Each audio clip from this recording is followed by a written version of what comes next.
How much different does the recent sell-off feel versus last year's handful that were reversed very quickly? Don't the massive short positions eventually get paid off, or are they going to be squeezed just days later every time? What does that notebook say historically versus 2000 and 2008? Yeah, to be clear, it doesn't matter how we feel. It doesn't. I mean, if you're feeling something, you're probably going to make an emotional mistake. So again, let's take the feel out of it. You just look at the signal, price, volume, volatility. You shouldn't feel anything about that.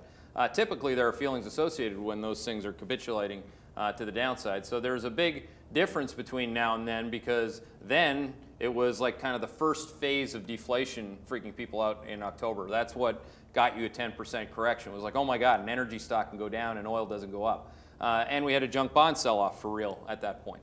Now we have basically a global equity market sell-off, and again, it's not really taken or at least let anyone out of it, which includes big cap growth stocks. So this one is, again, typical because in the fourth quarter of last year, the U.S. economy was actually peaking in rate of change terms on the growth side. Now it's just definitively slowing. So as you go forward a full year into this October, you're going to have much more of a growth, a negative growth environment from a factoring and from a quantitative research perspective, whereas in October, and again, it has nothing to do with what you feel, it's what you're trying to express.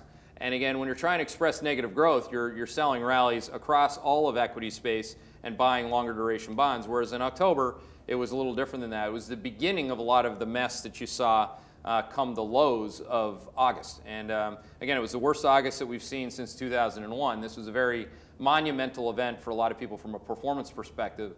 And again, it doesn't mean those issues are going away. It just means that the market's giving you plenty of opportunities, however many times your friends have screwed it up, to get themselves out of those problems. The biggest problem I see is that people up until most recently hadn't hedged. And you're right, in the last part of the question, I think stated plainly that isn't a very big short position some kind of a predictive measure of things being bad.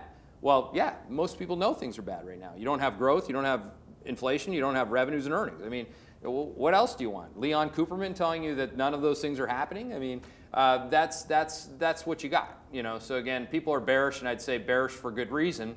So now what you have to do is trade the emotion of it all, and we have a process for that.